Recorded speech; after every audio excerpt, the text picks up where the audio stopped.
Avant tout, il serait peut-être intéressant en fait de parler un peu des différentes sortes de méditation qui existent, parce qu'il existe en fait de nombreux types de méditation qui n'œuvrent pas vers les mêmes objectifs, mais qui chacune est un pas ou une pratique qui permet d'aller plus profondément vers soi pour une maîtrise ou un calme intérieur ou une meilleure compréhension de la vie en général.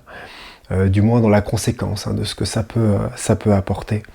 Donc il y a des méditations qui peuvent être, on va dire, guidées, des méditations qu'on peut écouter sur internet ou des choses, ou partir dans un état peut-être sophronique, qui peuvent être des états méditatifs, des méditations qui peuvent amener plus un travail pour développer la concentration, qui vont être des méditations qui vont travailler sur la visualisation, sur la concentration de la pensée sur un point, ou sur des couleurs, ou sur des formes particulières qui peuvent générer des états de conscience particuliers.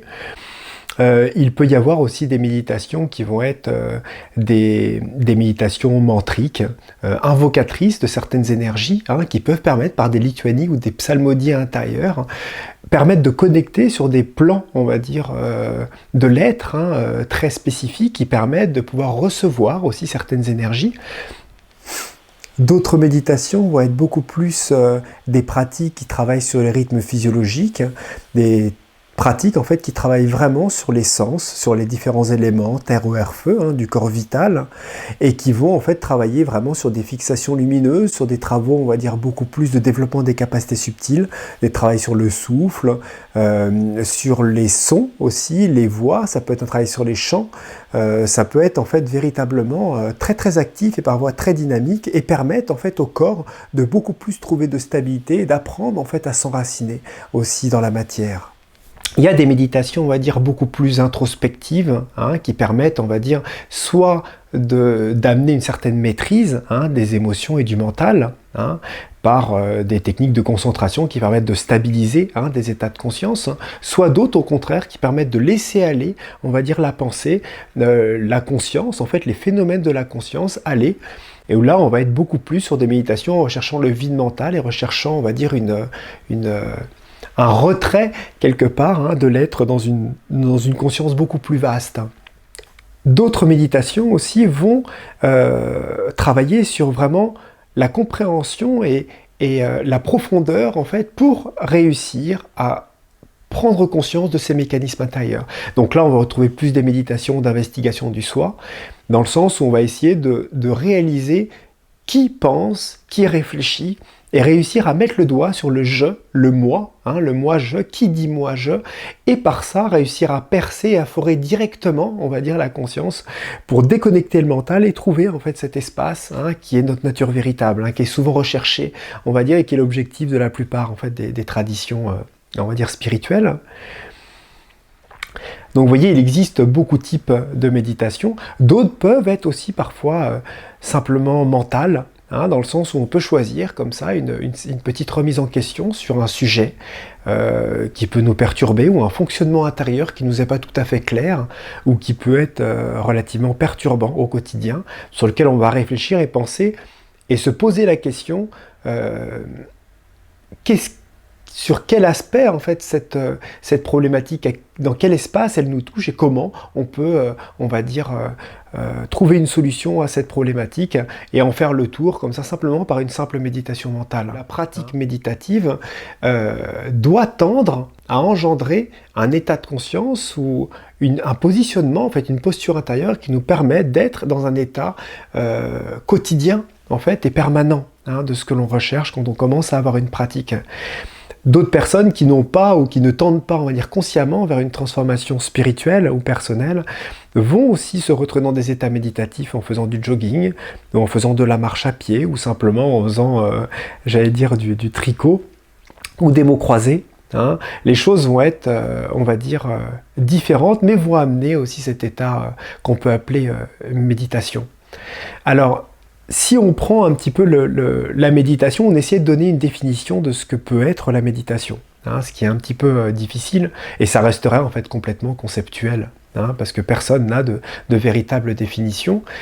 Mais si on essayait d'en donner une, ce serait une sorte d'action, en fait, introspective de l'être dans notre conscience. C'est-à-dire que ce sera une action qui nous permet, en fait, de pouvoir trouver un espace plus profond en nous-mêmes, c'est-à-dire d'apprendre à élargir, en fait, notre conscience.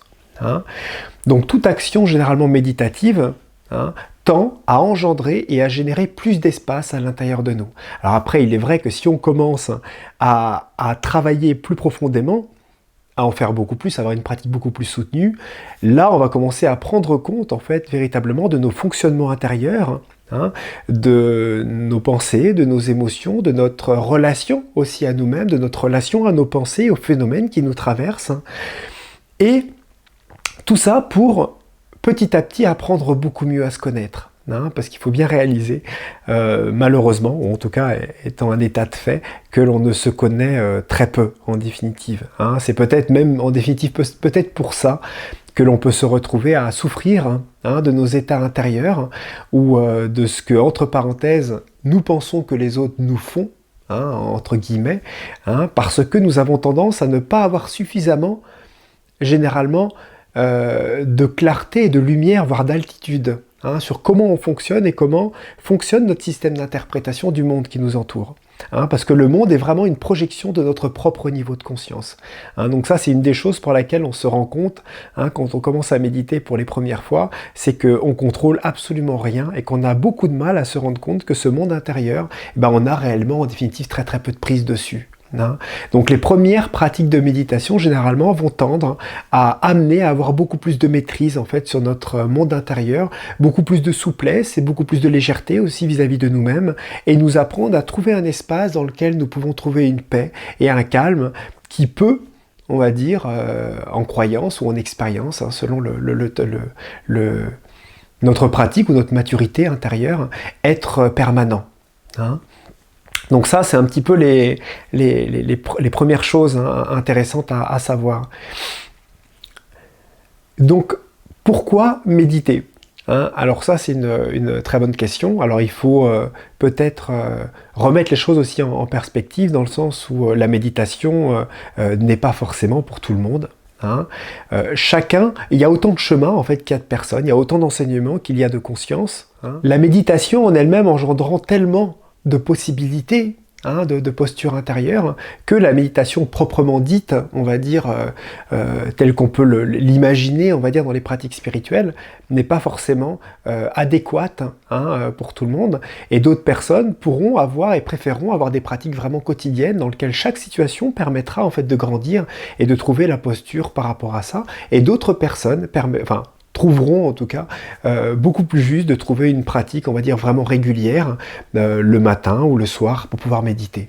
Très souvent, hein, nous sommes vraiment en fait véritablement dans le faire, c'est-à-dire que nous sommes toujours en train de faire.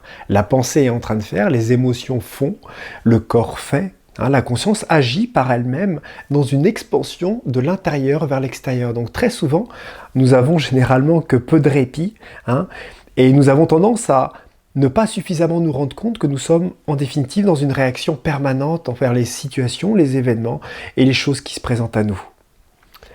La méditation en fait permet de trouver en fait ce calme et de prendre conscience de cet espace, ou cet espace prendre conscience de lui-même, hein, et de nous amener à beaucoup plus de profondeur, beaucoup plus de calme, et de percevoir en fait, hein, déjà ce déterminisme, on va dire, un petit peu des pensées, hein, et de nos fonctionnements, de nos conditionnements, hein, pour pouvoir trouver beaucoup plus de tranquillité intérieure. En allant vraiment chercher à l'essentiel, en voulant vraiment répondre de manière sincère hein, dans notre cœur, on se rendrait compte que chacun désirait simplement le bonheur, être heureux, quoi. Trouver cet espace dans lequel on se sent soi et on est soi.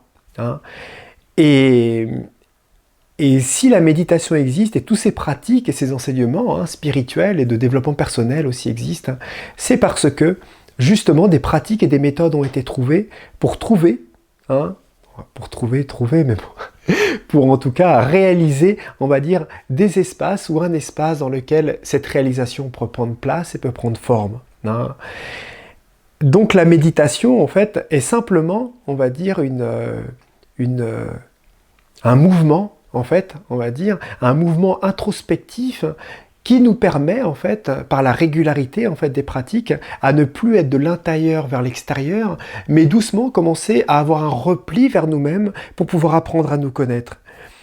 Et quand on réalise un petit peu ça, on se rend compte qu'en définitive, apprendre à se connaître soi, c'est apprendre à connaître les autres. En apprenant à se connaître, on apprend aussi à s'accepter. Et apprendre à s'accepter, c'est apprendre à accepter les autres.